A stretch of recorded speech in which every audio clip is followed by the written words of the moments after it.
मौसम खुशनुमा है लेकिन सियासत गर्म है। देश में पहली बार कुछ ऐसा हुआ है जिसने सभी को हैरान कर दिया है। विपक्षी गठबंधन इंडिया ने फैसला लिया है कि वो 14 एंकर्स के प्रोग्राम में और डिबेट में नहीं जाएंगे, उन्हें बायकॉट कर दिया है। तो चलिए आज हम इस पे अपने सीनियर लक्ष्मी सर से कुछ बातचीत करते हैं।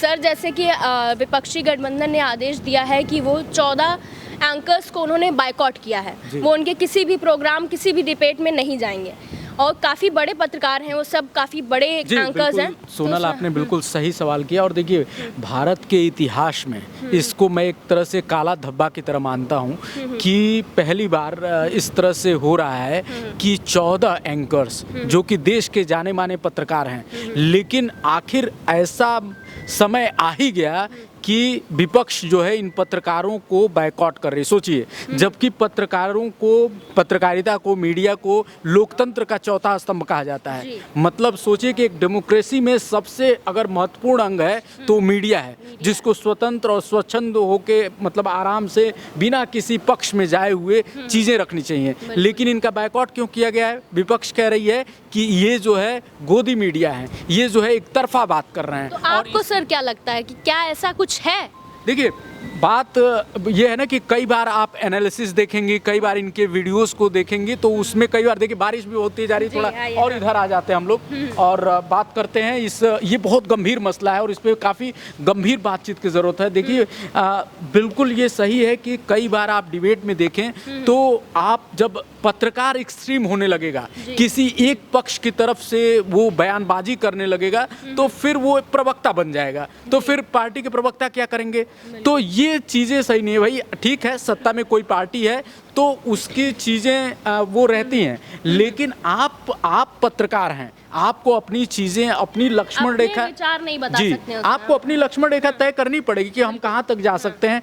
मीडिया की जो भूमिका है उसमें निश्चित रूप से काफ़ी क्षरण हुआ है, काफ़ी कमी आई है और यही वजह है कि आज आप देखिए सारे पत्रकार निशाने पे हैं। आप देखिए, ऐसा भी कहा जा रहा है कि कुछ पत्रकार मोदी के खरीदे हुए हैं, वो सिर्फ मोदी की जितनी वाहवाही कर सकते हैं उतनी करते हैं। तो कुछ ऐसी, ये विपक्ष का आरोप है और इसी वजह से विपक्ष ने ये बायकॉट करने का फैसला लिया है। विपक्ष के कई लोगों को मैं सुन रहा था, आप थोड़ा और इधर आ जाइए, बारिश बहुत तेज हो गई है। हाँ, आप कैमरामैन इधर दिखा दीजिए, देखिए कैसे बारिश हो रही है। विपक्ष की जो है, विपक्ष ने के कई नेताओं को मैं सुन रहा था, उन लोगों ने भी ये बातें कही कि हम टीवी पे क्यों जाएं जब आप ही उनके प्रवक्ता बन के आप ही उनकी बातें कह रहे हैं, हमें बात रखने का मौका ही नहीं दिया जाता है। जब हम बोलते हैं, कुछ फैक्ट्स लाते हैं, महंगाई पे बात करते हैं या आम आदमी से जुड़े मुद्दे पर बात करते हैं तो हमें म्यूट कर दिया जाता है, मेरी आवाज़ ही नहीं सुनाई जाती है, तो हम क्यों करने जाएं? फिर वो लोग ये भी आरोप लगा रहे हैं कि एकदम एक पक्षी होके इन जो 14 पत्रकारों के जिनकी आप लिस्ट बता रही हैं,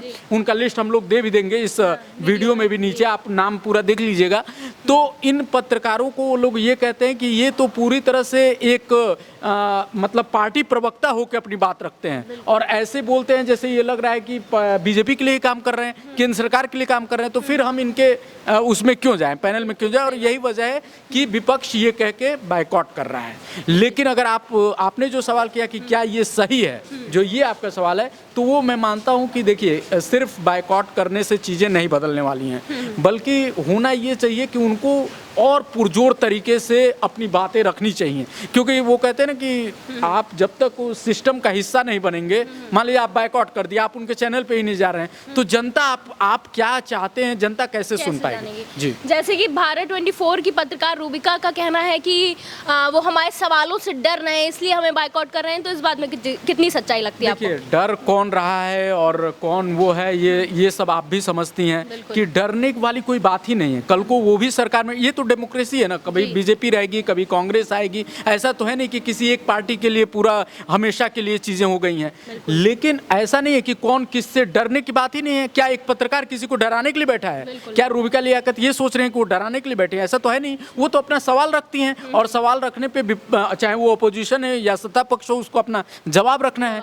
तो उसमें डरने डराने वाली बात ही नहीं है। उसमें बात तो सिर्फ ये है कि इन लोगों ने 14 लोगों का नाम लिखा है और ये निश्चित रूप से भारतीय डेमोक्रेसी लोकतंत्र में एक काला धब्बा है कि ये कोई अपोजिशन, क्योंकि देखिए किसी भी डेमोक्रेसी में जितना महत्व एक सत्ता पक्ष का है उतना ही विपक्ष का है, बल्कि मैं तो मानता हूं कि विपक्ष ज़्यादा महत्वपूर्ण है, क्योंकि अपोजिशन महत्वपूर्ण रहेगा तभी सत्ता काम करेगी।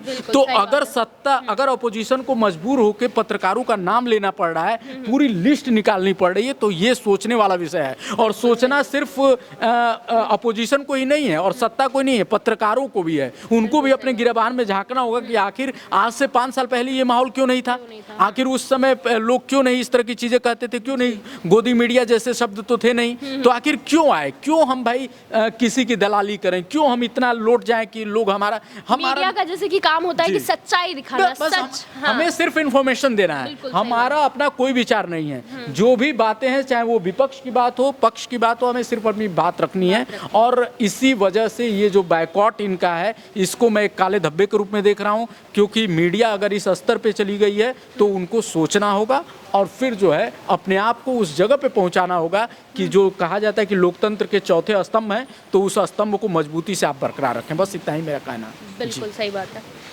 तो जैसे कि आपने देखा है कि अभी हमें पता चला कि विपक्षी दल ने जो गठबंधन ने जो फैसला लिया है कि वो अब इन 14 एंकर्स की डिबेट में नहीं जाएंगे, तो ये कहीं ना कहीं ये सही भी है, क्योंकि उनके सवाल जो होते थे वो एक तरफा लगते थे।